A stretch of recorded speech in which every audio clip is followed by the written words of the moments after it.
Yes, Will, back with you. Hello again, Jim Burns. What we got going on here today is the final assembly of our 2025 from my childhood. Uh, all the parts and pieces are cleaned and ready to go, so we'll get busy on that. You may have noticed a new part to the layout here. It's a backdrop from PTF Designs. I'll put a link down in the description. It's a half-inch foam board. It only sticks out from the surface of the wall a half an inch, and comes with the LEDs, and makes a nice backdrop. I mounted it to some blue presentation board that I had, and I cut the board to fit, and added some clouds in the sky. But he's got 3 smokestacks across the top there, and a little bit of darker colored cotton or fiber coming out of the smokestacks to simulate the smoke.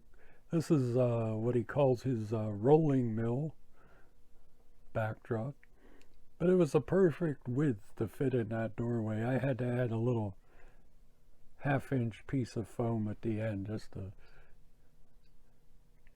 make it fit. And then all it does is sit on 2 little blocks of wood I mounted in the doorway. And then when I pull the lift gate up here, it just comes right out. I don't have it attached permanently or anything. And the wiring I just unplug and set it off to the side somewhere safe where it's not going to get hurt or damaged. And but it makes a nice backdrop instead of those ugly curtains that were in the doorway. All right, so I'm happy with that little project. But back to our 2025 project. Well, let's see, before we get to that, let me show you something here. Okay, as you can see, I keep adding things to my little scene here. My little rolling mill here. I added a foam road there. It still needs painted. Put a couple trucks and a figure over there. It's a busy place. All right. So what I wanted to talk about with you is, let me bring S in here. I cobbled this tender together out of a bunch of parts. I had a frame sitting in the box, had some extra trucks. These are staple ends, so they both match. I was able to mate them up with the chassis here. But what I also had a shell for, what was that? Well, I can't remember what the shell was for, but anyway, it had a broken coal load, and I repaired that and did a few extra things to the shell. I'll show you that in a second. But what I was wanting to talk to you about, if you remember, back when I converted the Williams Hudson to Blue Nami control by Soundtracks. This is the Warhorse soundboard that was in there, and since I didn't need it anymore, I went ahead and sold it off, and a fella bought it, and well, just recently he contacted me and said the board does not work. So I went ahead and refunded his money, and he sent it back, and lo and behold, the board does in fact still work. I don't know if he didn't hook it up correctly or what was going on. Maybe he changed his mind, wanted to go a different direction. Maybe he wanted to put a Blue Nami control in something, I don't know. But after watching one of my popular videos, huh? But anyway, so I put this together real quick. I put a battery backup. I may replace that with a battery keeper, they call it, but it replaces the battery. It's just a bunch of capacitors that'll power the board during the shutdown process once it loses power, and it also keeps the sound going if you run into dead spots on your track. But in any event, I got the speaker connector here ready to go. I soldered a wire to the chassis and then for the power to the board, and then I have the pickup rollers over on this side. That also goes into the board to power it. And then I put one of these DuPont connectors on. And what I want to do is, if you can see it there, let me see if I... These, see if I can zoom in, that might be better.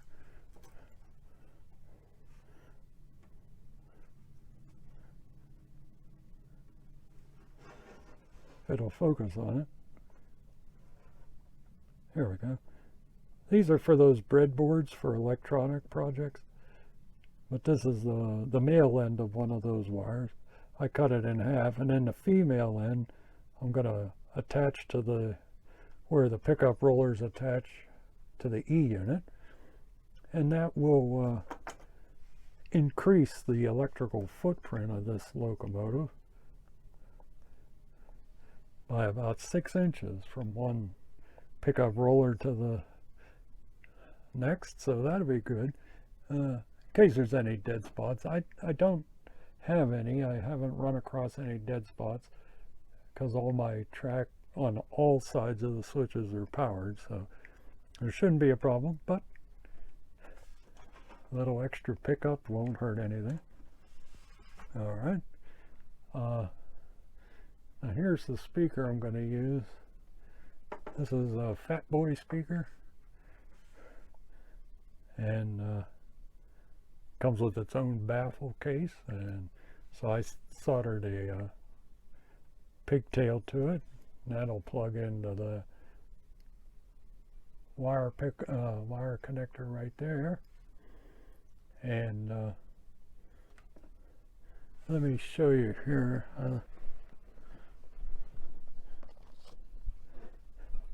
These are those DuPont connectors. See, there's a female end and a male end, and then you just pull off whichever one you want and use it for electronic projects. But I thought it'd make a nice tether for our pickup rollers from the tender, not only feeding the soundboard but also feeding the locomotive once we get her all back together. Now in this case, I could try to put this speaker in the tender, but just as an experiment, what I want to do is put this in the cab of the boiler shell, and we'll face it just like that, facing outward, out the back of the cab. Okay, and I'm hoping that'll give a good sound to the locomotive, because although I have the original tender for the 2025, I thought since I got this back and it is working, that I will go ahead and match this up to our 2025. It'll make a nice and looking and sounding locomotive, huh? So what else I do to this tender? Oh yeah,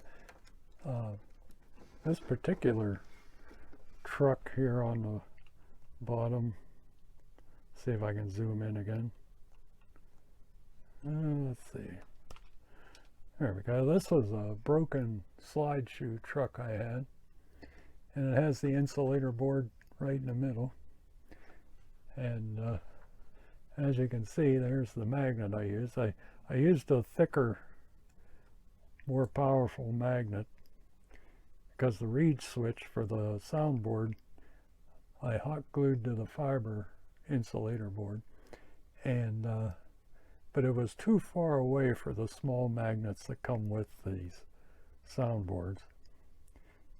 And if you see on this other truck here, this is your basic truck here with a pickup roller. There's absolutely no place to mount your reed switch and the magnet. It would never clear through here without stopping the wheel. Okay, so that was not a good option for this particular setup, but this one worked out perfect. So this has been sitting in there for 1,000 years waiting for its chance to be used, and now it will be. All right, so I've already tested it and it sounds great, but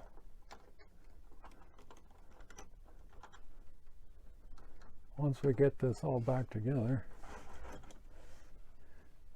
we'll see how she sounds and looks with the 2025. Let's zoom back out here. So I mentioned a shell that I had. Put that on there. Move our speaker out of the way. So what I did to this shell, someone had sanded off or scraped off the Lionel lines, and so I rubbed her down as best I could with some emery paper, got her smooth, covered her over with some decals, but first gave her a nice coat of paint, flat black, and then a overcoat of some clear spray. Here's what I use. This nice stuff here. This is the Rust-Oleum 2x Ultra Cover, flat bonds to plastics. This is what I use on all the projects that need the flat black. The 2026 was painted with this, and let's see, then here's the clear coat, same company, Rust-Oleum, bonds to plastic, but this is the matte clear as opposed to gloss or satin. This is the matte clear. All right, so those are those things that I use in case you're interested in that. But like I said, the coal load here was cracked. I had the piece. It was in the bag with the shell, but it was broken through. So what I did is I used my favorite epoxy for everything. This is the JB Weld plastic bonder, but it bonds glass, metal, ceramic, everything, anything you can think of. And it's a high strength structural adhesive. Dries to a tan color similar to this right here. And then so I used that to put the pieces back in, and of course it looked ugly because it was a repair. So I went ahead and filled in with the epoxy. I filled in the exhaust port for the whistle, the old air whistle. And then once I got that done, I roughed up the coal load a little bit. Then I put a coat of this Mod Podge, if you've heard of this. Probably have. A lot of model railroaders use this stuff. But I put a coating of that on the tender shell. And then I sprinkled my Woodland Scenics B93 lump coal. Alright. I got it in a baggie here. But it's real cool. And so I sprinkled that on there. Let that dry for 24 hours. Then I came back with another coat of Mod Podge on top just to lock it all in, and it is solid. That ain't going nowhere. So what else did I do? Yeah, I put a final coat of clear on after I put the stencils on. Of course, I added some 700E stanchions on our tender here, and I bent up a railing for it. Put that on there, so that worked out real nice. So otherwise, the shell is in great shape. All the screw holes are in good shape. And then our wires, the tethers for the speaker and the center roller pickup, will just come right out from this area under the tender. I can show you here, I think. See if we can put her back on without too much trouble. Get this one back up in there.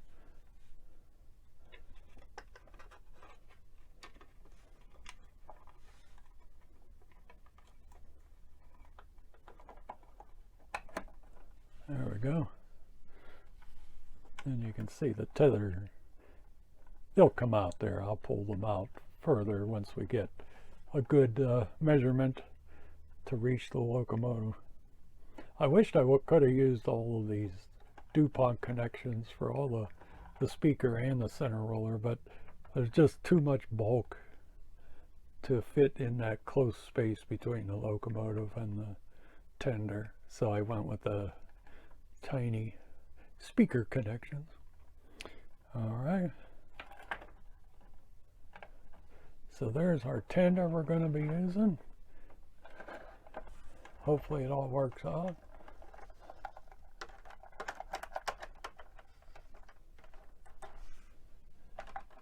All right. So I think that's all I wanted to mention about this. So let me get all my 2025 parts and pieces ready to go.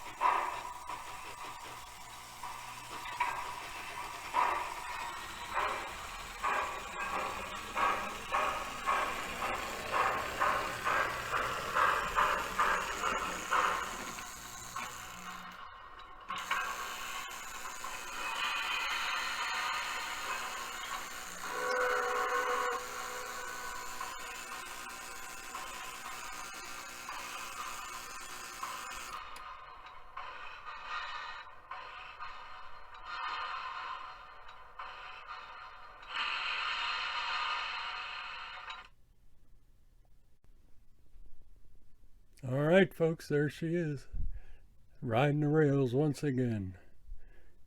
45 years of silence is no more. She last ran in 1975, I believe. Oh man, I'm so happy with this project. Like I said, this is the locomotive that brought in the holiday season when I was a youngster.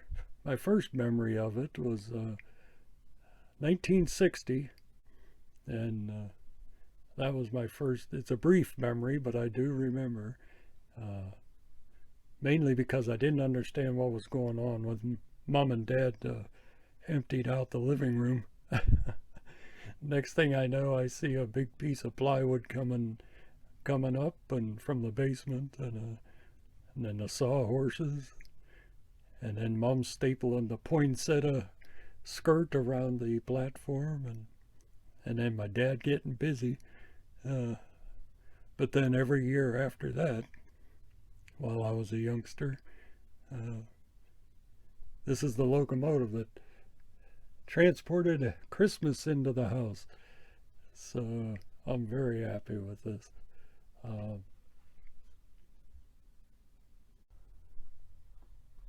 So you can see I didn't film any of this, putting it back together.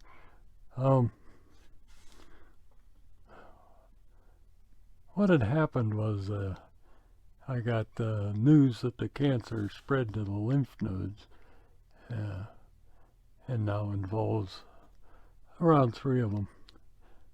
But the medication I was on, the cancer meds, they were putting a hurt on my kidneys. So after seeing a kidney specialist, I decided to put an end to the cancer treatments, for now anyway. I'll keep getting checked and stuff like that, but I went through kidney failure back in 1994. It's a miserable experience, and I'm not going to go through that again. So we'll see what transpires.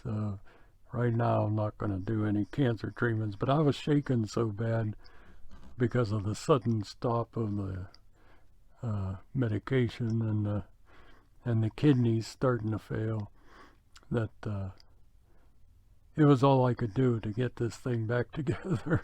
So, but I'm happy with how it turned out.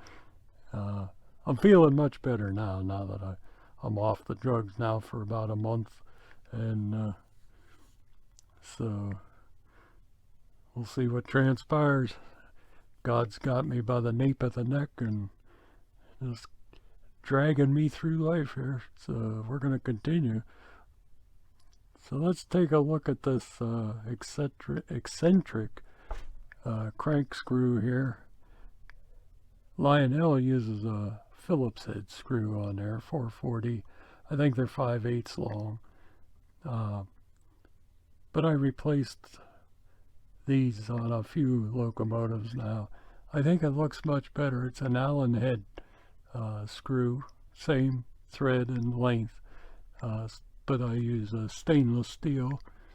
I think it gives it more of a locomotive look than a Phillips head screw sticking out there. So that's what I wanted to mention about that. Let's see. Let me switch you around again. There's our tender we rebuilt. I already talked about that.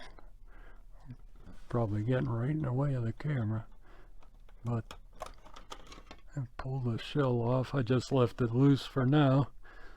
Our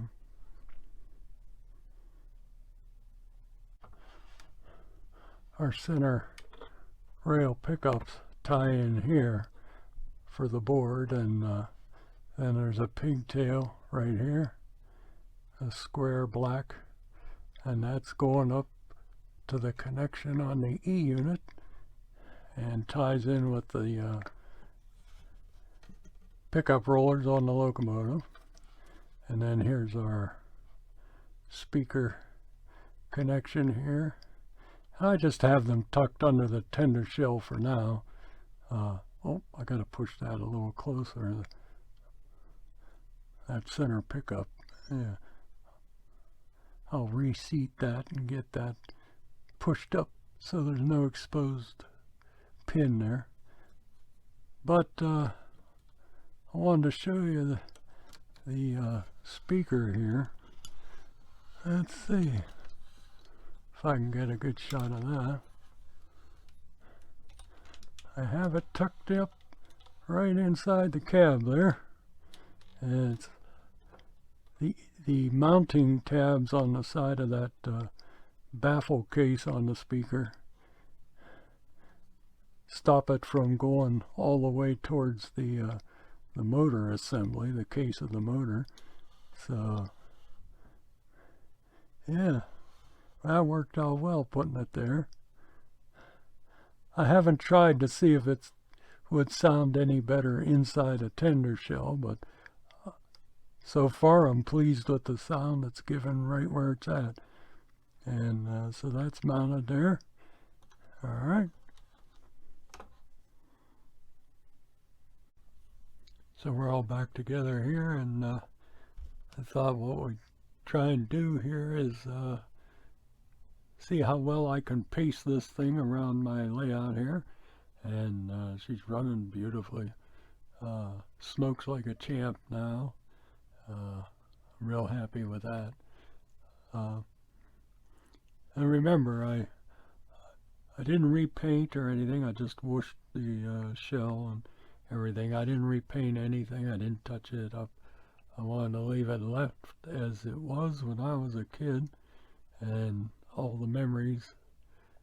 I mean, I even remember the difference between the cow catcher assembly and the boiler shell, and how I thought that was so cool to look at, with my head laying across the rails and getting shocked in the cheek once in a while, but and smacked in the face by the locomotive before moving my head out of the way.